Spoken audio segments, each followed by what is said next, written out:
family? I'm Mariah. It's your boy Kyle. And we are Sanders Party of Tea.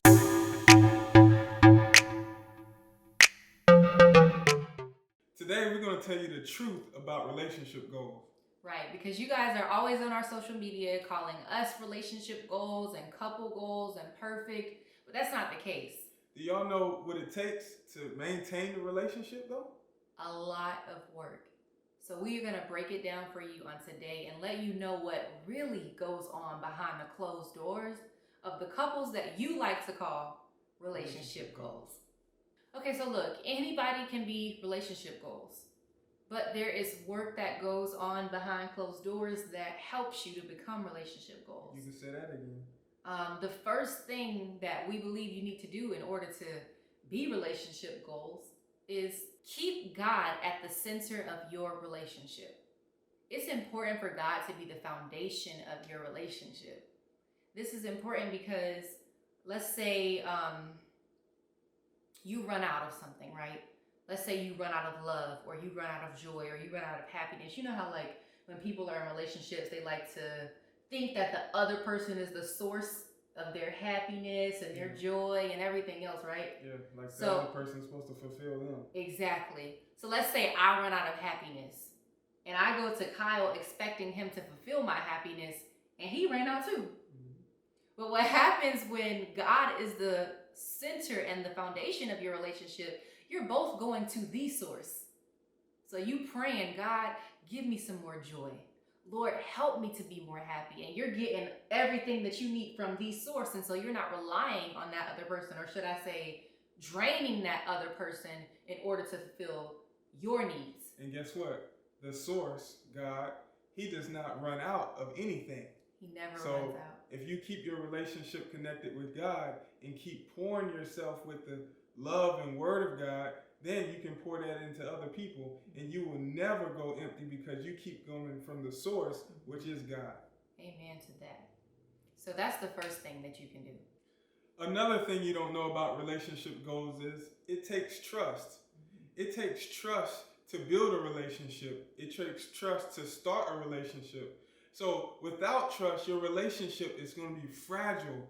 Anything will break your relationship. You can't go outside and talk on the phone. You can't send a text message looking the other way, right?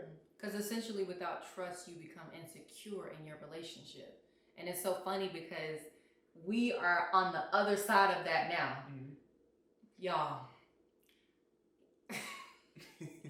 It's funny because we used to be so childish, and I'm so proud to be on the other side of it, but I don't even want to fix my lips to say that he couldn't even like girls' pictures before. Like, he could not leave his phone turned face down without me thinking that he was doing something wrong.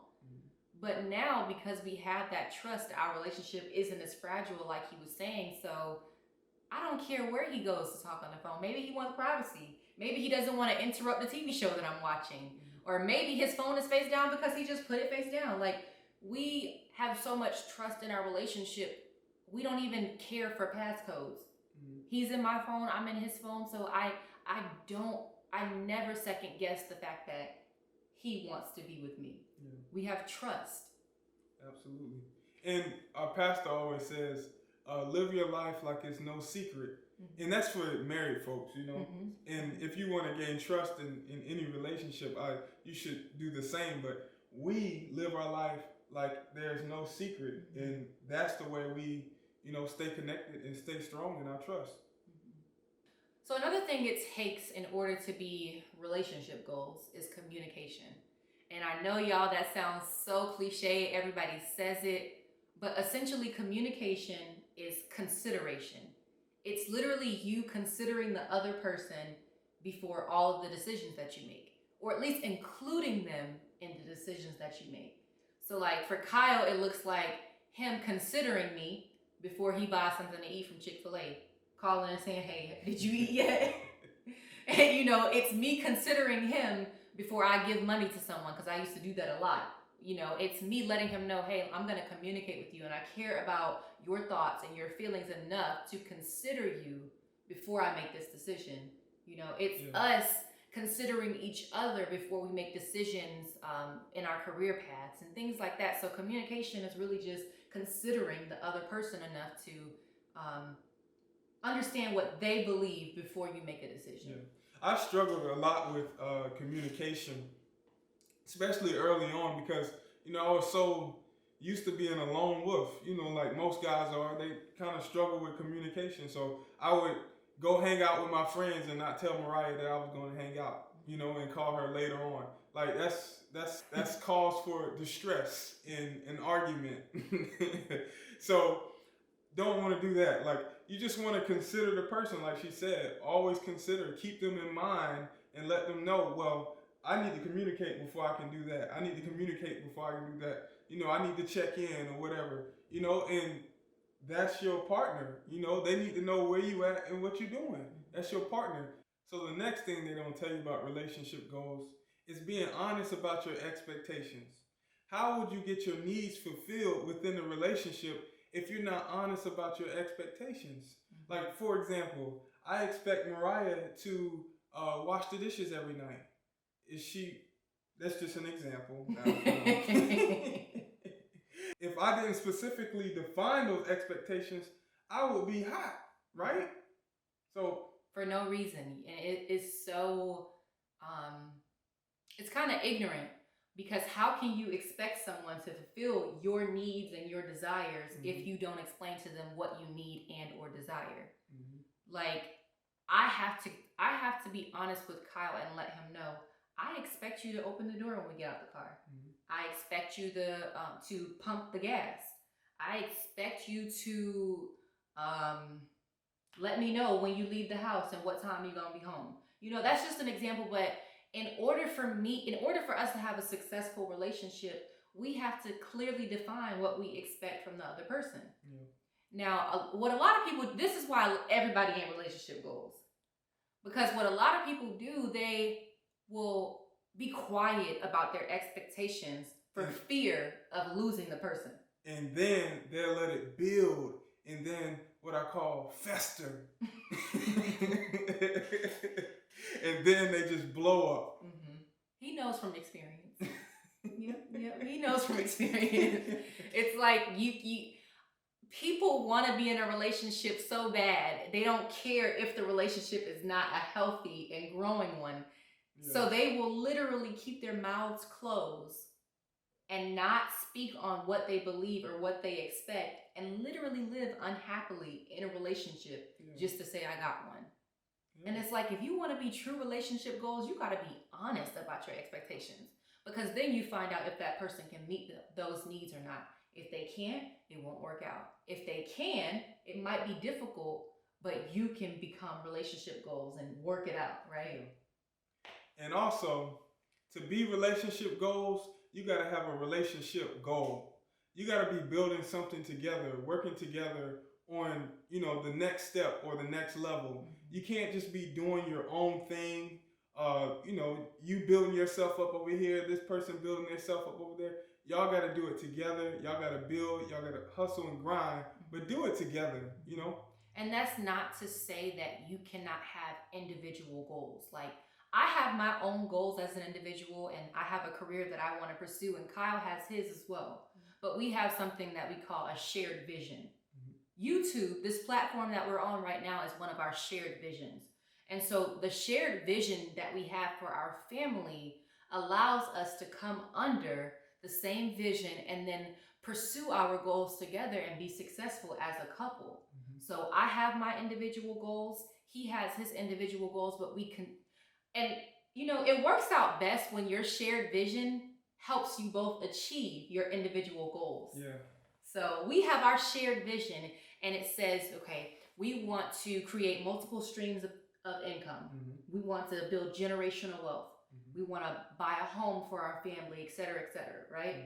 Well, those goals are going to help us achieve our individual goals. His going into real estate and mine becoming a CEO and all those things like that. So it's important to have a shared vision in your relationship.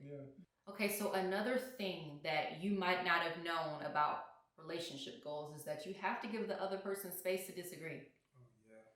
Y'all will not always agree on everything. we don't always agree on what we decide to do, or the decisions that we've made, or the things that we believe in, or what road we should take to get to the store. Like, we don't always agree, but we've given the other person space to be vulnerable and communicate and say, hey, you know what? I didn't like when you did this. Or, hey, you know what? When we were out there and you said that in front of them, it made me feel this way. You have to give that other person space to tell you how they feel, even if what they say is going to hurt your feelings. Yeah. And another thing, you have to realize that you guys grew up in two different households. So you're going to have maybe different beliefs or different values coming up, you know what I mean? But you have to find a way to agree to disagree sometimes. Just work together and work it out. You're two grown adults. You can literally work it out. Yeah. And there was this, we went to a marriage conference, and they gave this really awesome analogy that we are all born with our own tool bags. And what we learn from our parents and our siblings and our family members, we use them as tools to put in our tool bags. And I have one and Kyle has one. Mm-hmm. But when we get married, we literally have to pour out all the tools in our tool bag and say, you know what? We need this one, but we don't need that one anymore. Or we need this one. We don't. So you have to be willing to say, how I was raised is not the only way. Yeah. It's not the perfect way. Yeah. We can take a little of what I have and a little of what you have and put it together and make something beautiful out of it, right? Because what we're trying to accomplish, let's play on this analogy. What we're trying to fix might require the tools from both of our tool bags. Yeah. That's cute.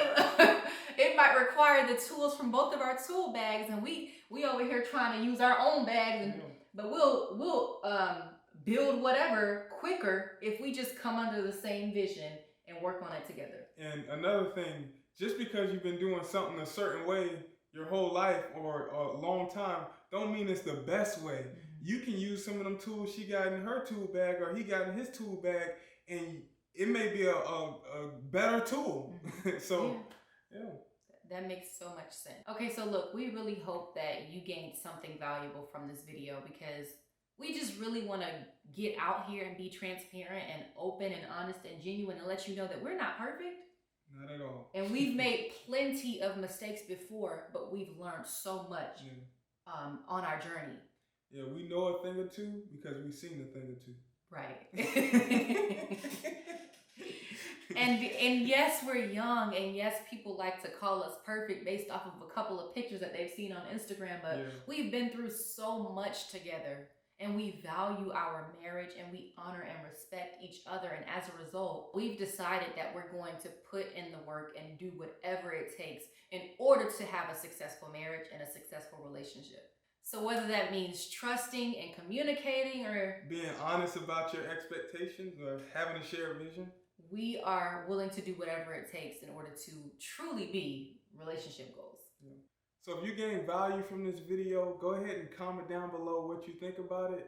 Subscribe and join the family. Hit the notification bell to see when we're posting. We're Sandra's Party at 2. And we out.